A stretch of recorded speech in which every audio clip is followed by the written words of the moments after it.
Hi, I'm Katie Borud. Welcome to my show and tell session for instructional technology in English, and it is on Groovelit. What is Groovelit?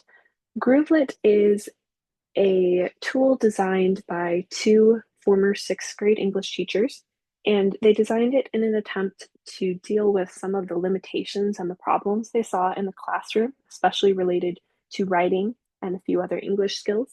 Their intent and purpose was to create a gamified writing tool that helps students write more, helps them write better, helps them to enjoy the process of writing.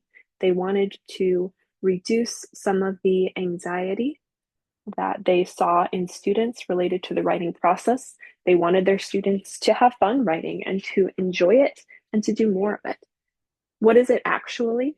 Essentially, Groovelit is a very low stakes, high motivation writing practice. It's designed to get kids interested in topics and writing about them and writing a lot in a very short amount of time. It also does provide feedback to students. It provides a lot of positive feedback throughout the process of writing. It gives them pop-ups on the screen where it'll be like plus 1,000 points for using sentences, plus 500 points for using vivid verbs, things like that. There's a lot of positive feedback throughout the process to encourage students. And then at the end, it gives students a written evaluation of their writing. Very often they get some sort of badge that says, this is what you did well, way to go. Here's how we saw it. This is the part of your writing that earned you this badge. It's very specific that way. And then it also gives them constructive feedback at the end and gives them suggestions for what to do to make their writing even better. It covers three main topics. The majority of the website does focus on the writing process itself, getting students to write in a variety of genres, but it also has some activities surrounding vocabulary and word parts. And you'll see those momentarily. Specifications: Groovelit is a web-based platform. In order to use it, students do each need their own device with a keyboard, and they all need to have fairly strong internet connections. This is not something you can use off the internet. And so they each need to be able to connect to the internet and stay connected so that it can continue to evaluate their writing throughout the process. How does it work? You have a few different options within the tool itself. You can choose a pre-made writing prompt or a game if you're doing the vocabulary or word part sections, or you can design your own. They do come up with new prompts over time. So for example, there might be some that are specific to the holidays. Around Christmas time, you might see some Christmas specific prompts or just new ones in general. But the overall design of the website, the function of the website stays the same. You can choose different areas of focus as you are doing it, either with your initial prompt itself. So for example, you could choose a persuasive writing prompt, or even as you go through, you could choose specific areas like I want them to focus on vivid verbs. They can get twice the points for that. So you do all of that, you launch your game, students sign on. So they go to groovelit.com/join. They sign in with a numeric code that gets them into your game, and then they write until the timer's up. Pretty straightforward. The students don't have any sort of account, only the teacher does. They have to have that numeric code to get in and do anything in the website itself. Game settings. So once you've chosen your prompt, you choose different settings to design your game more individually. So you choose the length of the game. They can be anywhere from 5 to 20 minutes. So that would definitely affect the overall purpose of the writing, the age of the students, things like that would affect your choice. There are different scoring modes. So you can do team scoring, individual scoring, or collaborative scoring. That's going to affect the level of competition and potentially the level of anxiety for some students within the game. In the paid version of Groovelit, there are player accommodations. You can allow speech to text for students who don't have the writing and typing skills necessary to contribute at their best. You can hide the timer for students for whom that might cause anxiety. Also, in the paid version of Groovelit, you can add game superpowers. So, what these are the things I talked about earlier, like focusing on vivid verbs. Students can gain extra points for using vivid verbs or for using transition words or whatever you want to focus on. You can also add an editing and revising round to the end of the game where they take everything they wrote during the game and they make it even better. Again, that's only available in the paid version. Looking at what some of these actually look like. So there are lots of pre-made writing prompts that you can use on a variety of genres. I gave you some examples. This is one for persuasive paragraph. So if that's the topic you're teaching on, you can choose from a variety of persuasive prompts where students need to have an opinion and then make a case for their opinion using evidence. This is an example of a narrative and also rewriting a classic fairy tale, which is a very common skill in a lot of writing classrooms. So students read the initial Little Red Riding Hood, either as a group or individually, and then they write a narrative of their own, switching the story in some way. So in this particular example, you're changing it who the perspective is. You're writing it from the perspective of the wolf. Here's another example. There are several of these prompts that require students to read or listen to something before they actually start writing. So in this particular example, students are reading a text about the American Revolution, and then they need to use evidence from the text to try to make a claim about whether the American Revolution was justified, and they have to cite the text as they write. Another example of this is there are some that require students to listen to a short podcast or a song and then reference that as they write for further evidence. We know these are important skills in the English classroom, and they are part of the options here on Groovelit. An individualized writing prompt example. So these would be ones you create on your own or with the help of their AI tools. They call it their friendly axolotl actually on this website. And so if you go to their axolotl, you type in the chat box and you tell them what you are writing about, what you were teaching that particular week, they'll help you come up with ideas. This is one that it created for me based on invasive species. This is a great way to tie writing to particular content areas, even in other classes outside your own. It's also a really great way to show students how writing matters in real life and help them write about actual problems in real life settings and content that they are learning. Next, I have just some examples of what the screens look like. I had obviously planned to actually do a short writing with all of you in class, but since that was not an option because of all of the weather, I wanted you to see what this looks like from the student point of view. You can also go on to groovelit.com, and as a teacher, you can create it and then you can play it to see what it would look like. I would encourage you to do that if you are interested in this particular tool, but I wanted to give you some idea. So this is the argumentative essay, a persuasive essay. The prompt is up here. Over here, you can see I have the paid version has a 30-day free trial period, which I am signed up for right now. So you can see I have the skill multiplier is focusing on transition words to get extra points for that. And then you can see the total number of points that the students are getting is on the bottom left there. Once they get above a certain number of points, they start earning double points. And then those little bubbles with the points they're earning pop up along the side as they write all the way throughout the process. Then once they're finished, it's going to look like this. It tells them their base points. It tells them any mastery bonuses they get. So for example, transition words, it tells what was done well and what could be done better. And then this is the badge. Most students, I don't think I've ever played this where a student didn't get some sort of badge. I suppose it's possible, but I've never experienced that. And so they'll tell them what they did well, and then it cites specific examples within the writing that helps them earn that badge.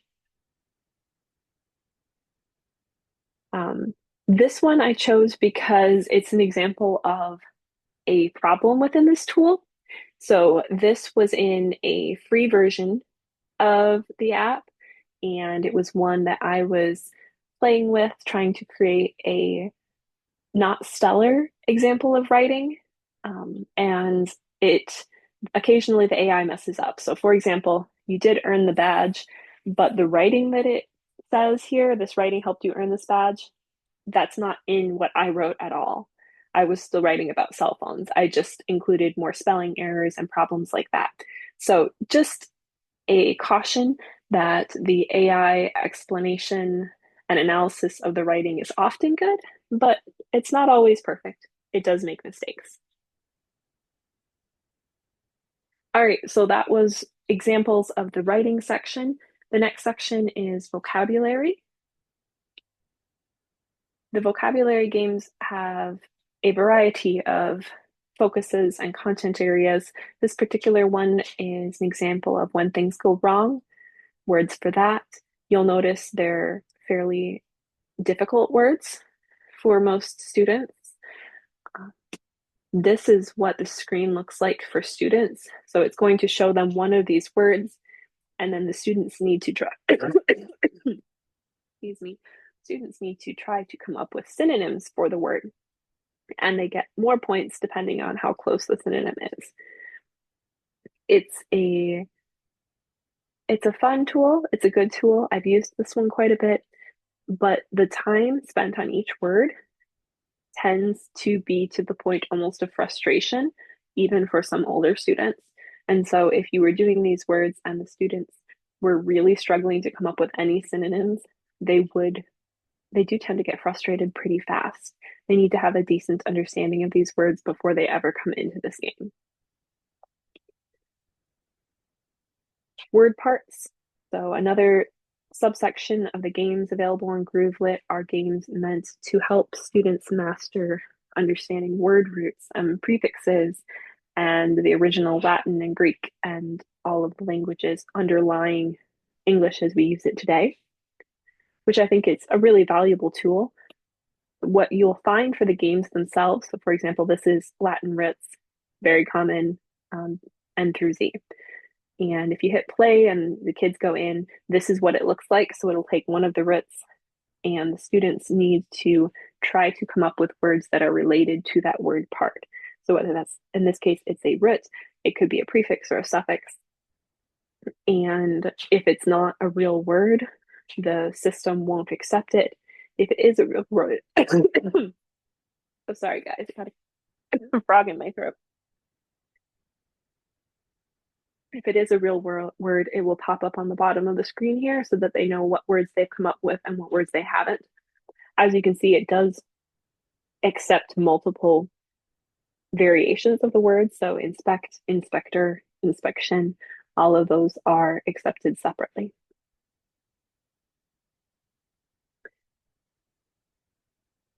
And there's just another example you can see on the side what happens if they put in a word that is not spelled correctly or isn't a word. That will pop up.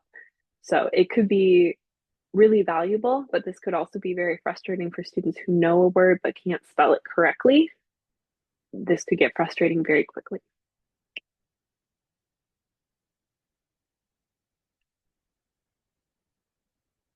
All right, the price of Groovelit.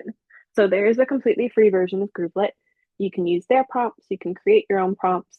There is no limit on the number of games you play or the number of students you have per game. What you do need is if you want the paid version, what you get is a much more detailed analysis. So the students get more specific feedback. You can download versions of the students' writing with feedback and create portfolios in that way. There is a detailed writing analysis that both the students and you can access at that time.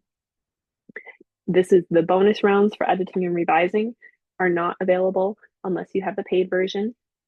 There is more immediate feedback during the round.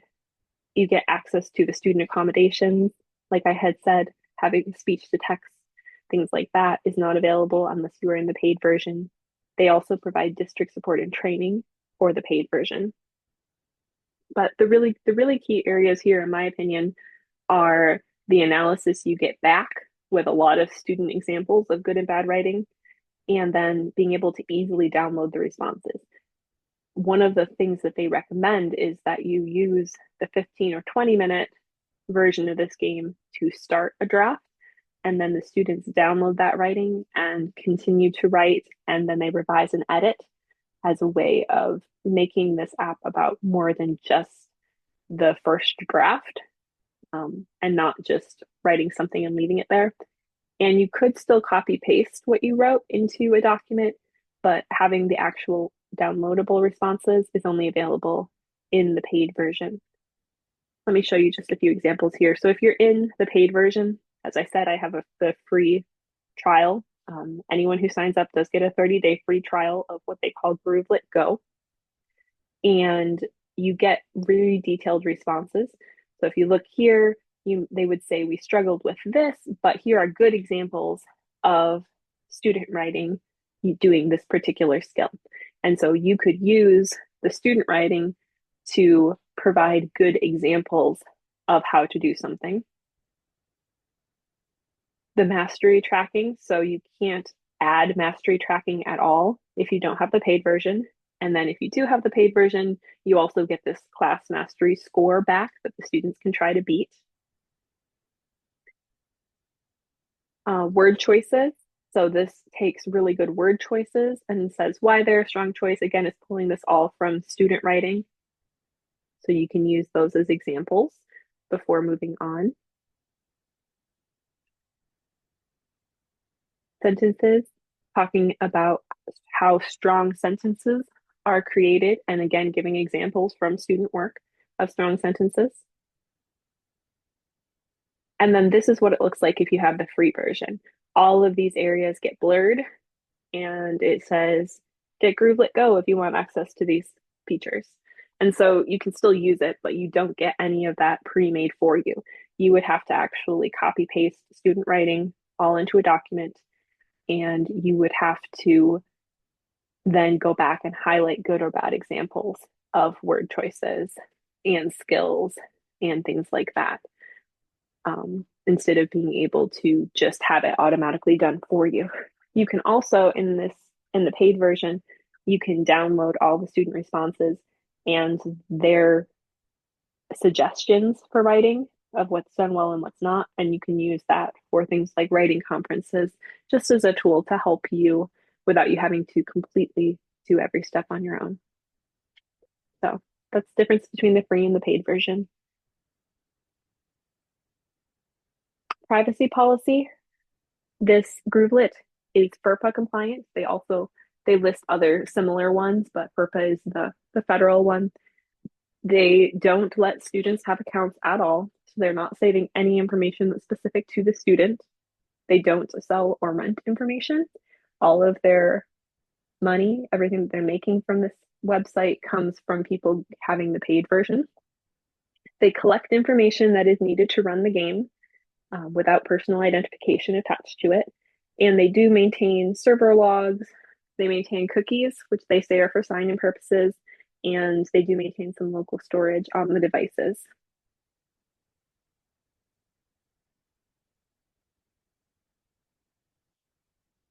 AI. AI is involved in this website to a degree. That is largely what is evaluating the students' responses, which is obviously creating the possibility for error, but for the most part, it's very much spot on. And AI is also involved in their tool, their axolotl, that helps you create unique activities based on what you're teaching that week.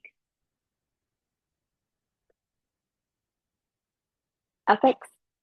This could be a great tool. There are not significant ethical issues to using it. A really good thing about this tool is that they can help reduce anxiety. It helps students change how they feel about writing. I think it's important to set students up for success. We need to consider each group of students individually and recognize that this tool might work very well for some students and not for others. Having students try to use this tool who are not able to use it well, for whom we know it's going to be a frustration, could, in my opinion, be a violation of ethics. I would not want to set them up for failure. I would only want to use this with a group of students that I know can experience some level of success. So, to give a practical example of that, we'll go back to the vocabulary.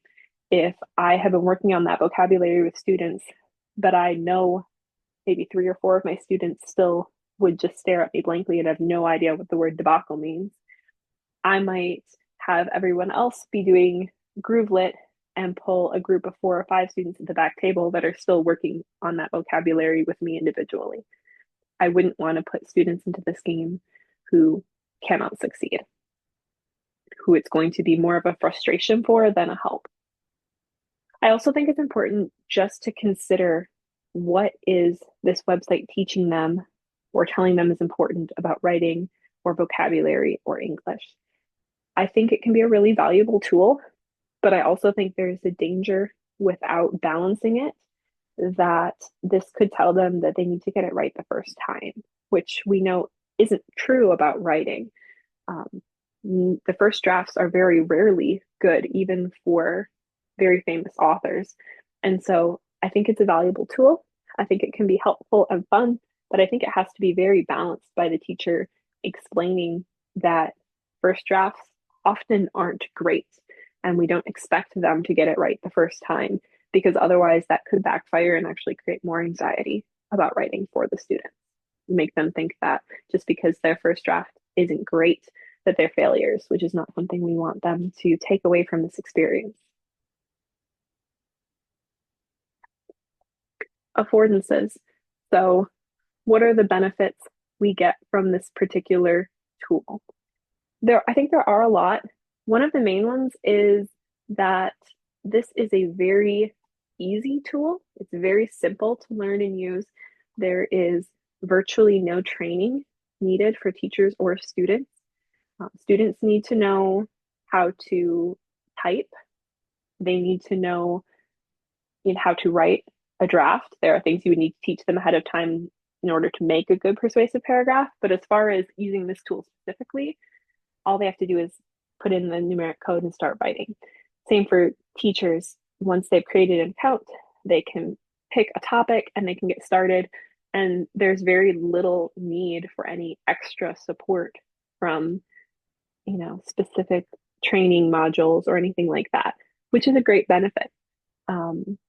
It gives immediate feedback to students, which is a very good benefit. It's virtually impossible in a large class of, say, 25 students for teachers to give feedback to every child every day.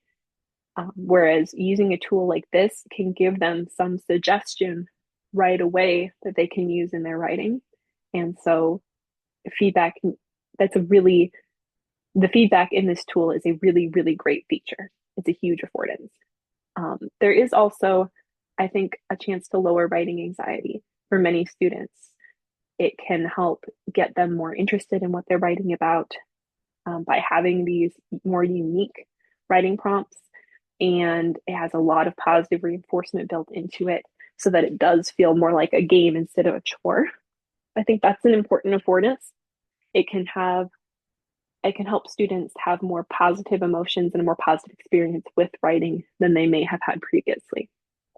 It is important to note that this does fairly significantly modify learning, especially in the area of writing, because it focuses so heavily on the first draft stage.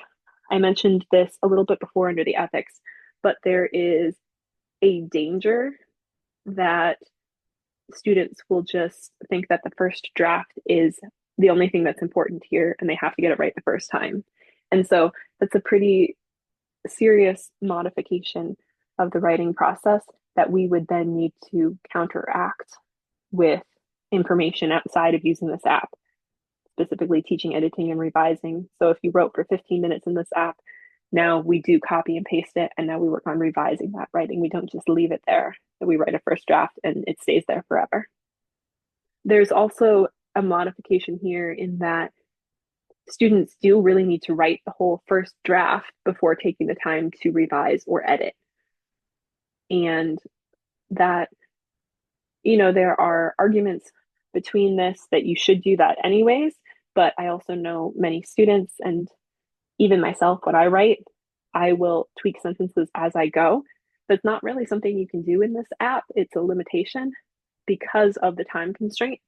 And so you really do just have to write the whole first draft if you want to finish anything in that time and then go back and make it better. And so this really falls somewhat under the limitations here too. There's very little room for editing and revising in the app itself. On the website, there's an increased focus on writing it well the first time, but there is competition, which can be a limitation for some students that can take away from the actual importance of the writing. The focus is a little superficial. It tends to be more on using good words and writing it in a particular style, as opposed to just evaluating, do you have really thoughtful ideas below the writing itself? We all know that some students can write a very good paper, but the opinion is very, very superficial. And so, yes, they wrote it well, they get great feedback here on Groovelit, but that's not necessarily what we want for them. We want them to be more thoughtful and reflective and really thinking about hard topics and wrestling with them. That's part of writing, is just that way of wrestling with ideas. And that's not really something that's caught here on Groovelit at all. And then I mentioned this earlier, but another limitation is that AI analysis does occasionally make mistakes, and it just hallucinates parts of the writing that aren't there at all. And that is a limitation. It's a problem that this is not 100% accurate, which is true of most AI tools. Thank you for the presentation. My personal conclusion is that Groovelit is a good tool for just the first part of the writing process. It's a good way to get students writing for long periods of time, to get them past that blank page syndrome. I haven't seen a lot of other tools that are quite the same as this, that have exactly the same premise. I do think it's valuable. I also do think it's important to really balance it with other tools and just classroom instruction that focuses on the editing and revising and having messy writing that really helps you work through difficult ideas. All right, before we go, I'm going to quickly walk you through what this website actually looks like. Okay, so if you're logged in, this is what the Groovelit website will look like. As you can see, I still have my trial period here. If you scroll down, you would see weekly progress, such as how many student words were written, skill mastery moments, recommendations of things to try next, all the sorts of things like that. You can come over here. The bottom tabs on the left here just have information like pricing and their own analysis of their mission and what it is. Oh, another important thing to note on the pricing here is that the more expensive version does not actually give you a price. You have to contact them to get a quote. So there's not like a basic, oh, this is $10 a month. You would have to contact them to actually see how expensive it's going to be. All right, coming back into here. Here is their axolotl friend. So if I wanted to get an individualized recommendation, I could tell him what I'm teaching about.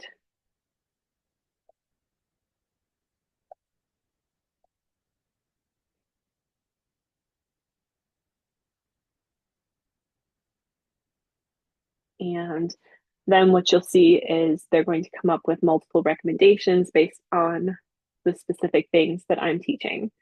So you see sometimes they ask follow-up questions and you can answer them. So if I was focusing on a specific event like the Civil War or something like that, I could put it in here, but I'm just going to do a general one because this isn't actually what I'm teaching about. And then you'll see the axolotl will come up with different prompts for you. And if you want to use it, you would just click on one of these. They use this prompt. and it would come up as a game. Before that, though, I'm going to come over and show you what the games look like. So again, you can choose pre-created. This is a relatively new feature. You can choose games that were created by other teachers. You can create your own, or you can save games. I'm going to come into the pre-created. So you can choose the topics up here. So if I wanted vocabulary games, I could click on vocabulary. That's also where you're going to find the prefixes and suffixes and things like that. I'm going to come to narrative. I wanted, you could read through all of these. I'm going to come to, you notice they have ones, the text-based ones here where it's based on classic literature. I'm going to come to Frankenstein chapter 24. So you can read through the prompt, you can view the text to see what that looks like. And then if I wanted to do it, I would hit play. You can also save it for later. This is where you get to make some choices. So you can choose 5 minutes, 10 minutes, or 20 minutes, or a custom one. And then you can choose the scoring mode. So collaborative would be, this is an option if you don't have the one-to-one devices. You can write together on one computer as one team. It doesn't give individual feedback to the students anymore, but it still would be a choice. And then because I still am in my free trial period, I could choose different settings, different accommodations. I can choose the skill mastery. So anything from similes and metaphors to punctuation, capitalization, character development, all of those things. I could choose any skill. I could add a bonus round for editing and revising if I wanted. Again, because I'm in the trial for the paid version. And then I would go to next. So then this is what it looks like. I'm going to mute it. And then it just plays kind of a jazzy music. I don't know if you guys could hear that or not. But it plays a jazz music as students are joining. It would show you the students as they actually do. And then you would click start game. And then I'm just going to click here to show you what it looks like again from the student view. So they would have to enter the code. They would come up with a nickname. And then it pulls them into what they're actually doing. So the reading is on the side. It's not a long reading. And then they have to read the prompt and start writing based on it. All right, that is my presentation on Groovelit. If you have any questions, you can email me or ask me in class. Thanks for listening.